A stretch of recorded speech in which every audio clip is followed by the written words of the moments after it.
I'm going to say two words that might make you just want to turn off this podcast. You failed.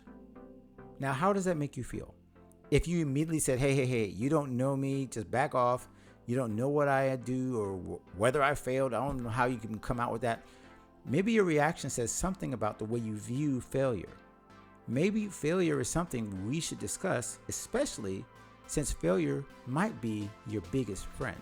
I'm going to explain that and help you out with this concept in this episode of the God and Gig Show. Give me just a moment to welcome those of you who are new to our channel, and then we'll get right into this important discussion.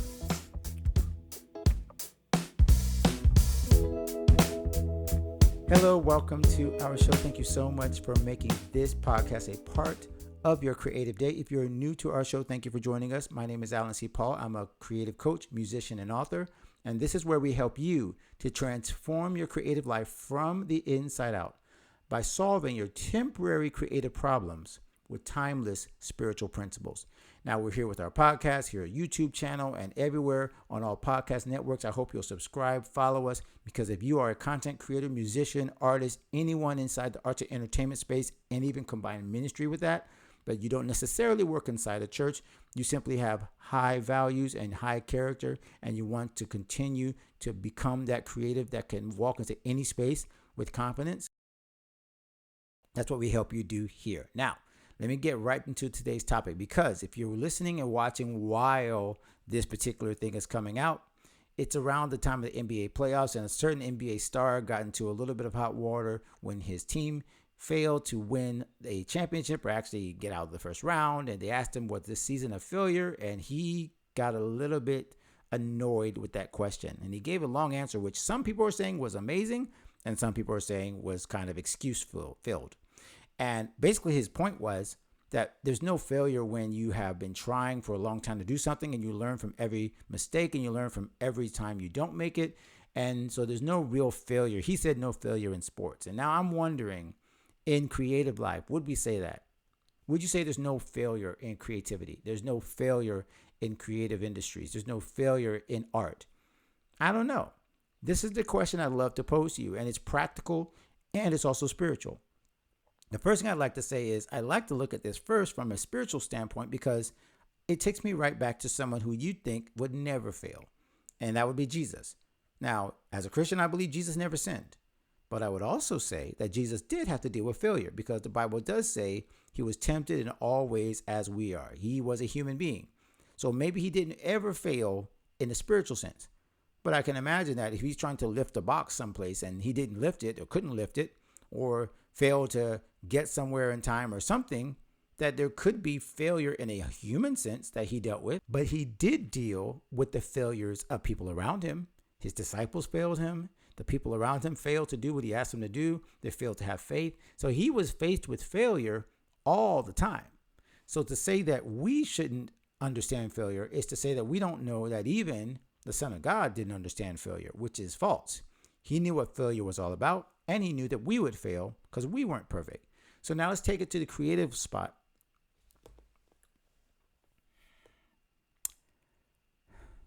So now let's take it to the creative side. Where have we forgotten the power of failure? Well, first, I'd say it's probably in the fact that we don't like to admit, as creatives and musicians and artists, we forget that failure is a part of our continual growth and development. Nobody picked up an instrument the very first time and played every single note perfectly. No one picked up an art brush or a computer program or a pen and made no mistakes. Mistakes are part of the creative process. As a matter of fact, I think it's Scott Adams that said, creativity is knowing which mistakes to keep. And so we have to learn that failure is a part of our creative process. But then we have to decide, where do we embrace that failure and how do we use it to our advantage since it's going to happen? There's a great book by John Maxwell. I actually have it right here if you're watching on YouTube. It's called Failing Forward right here. It's one of my favorite books. I've had it on my bookshelf forever. And one of the things that John Maxwell says is that we need to redefine failure. And I don't mean redefine failure in terms of ignore the word. I think one of the things that got a little lost in translation with this whole discussion about failure is the idea that the word is a bad word, that failure is a bad word, that we should never say it. I don't believe personally that failure is a bad word. I think that it's great to say, yes, this was a failure. This particular thing did not achieve the results. This particular thing did not come up to standards. Why? Because it proves we have standards. It proves that there is something that we're trying to reach for. I believe it's okay to be a black and white, a no gray in the middle. Either it worked or it didn't work.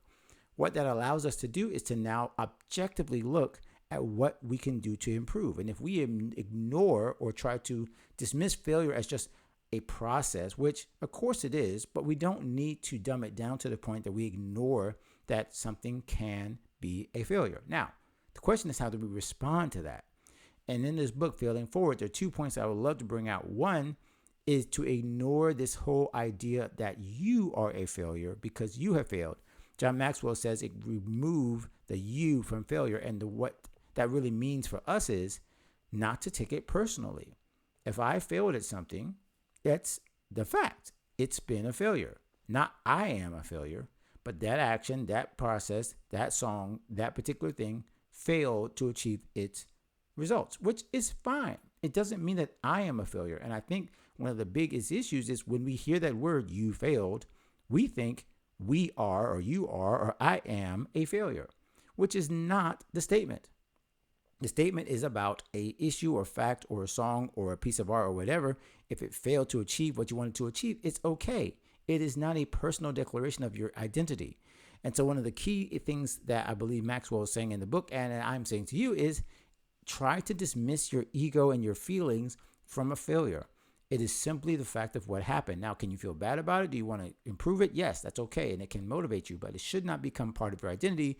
And it definitely shouldn't become something that you say about yourself.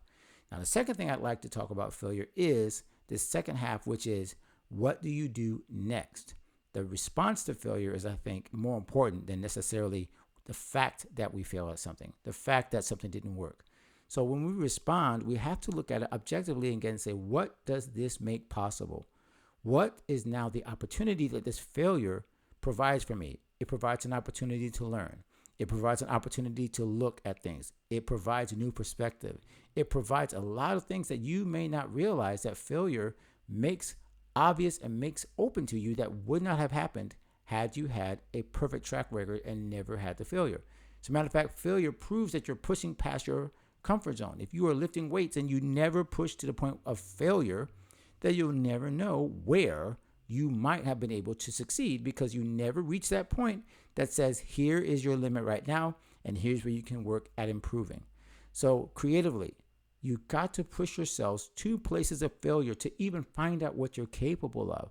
Failure is your mark of where you can go next. Failure is your point of origin to the next season of your creative life. So if you never find failure as kind of like a friend and see that failing forward is a thing, again, redefining it not simply as it's a bad thing about me, but more about it's a place that I'm at right now where I can see where to move on from here.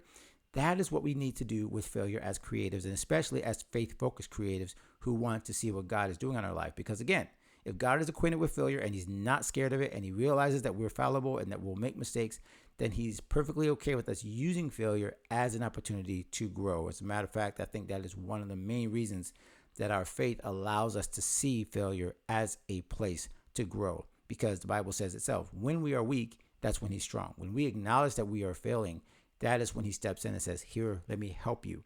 So as a creative, as a Christian, as a person that wants to grow, failure is your friend, and you can, like the book says, fail forward. So let's not dismiss the word, be scared of the word, but let's make sure we use the word correctly so that it benefits us and we can see ourselves succeeding more and more as we apply the lessons that failure brings and make sure we keep the right perspective. Well, my friend, that's our creative checkup episode for today. I hope you'll continue to follow us. Make sure you follow us on all socials. Subscribe to the channel that you're using to listen or watch this right now. And I really hope that you'll continue to do that because there's so many episodes and interviews that we do consistently that help you level up in your faith, in your creative life, in your career, in your family, in your relationships.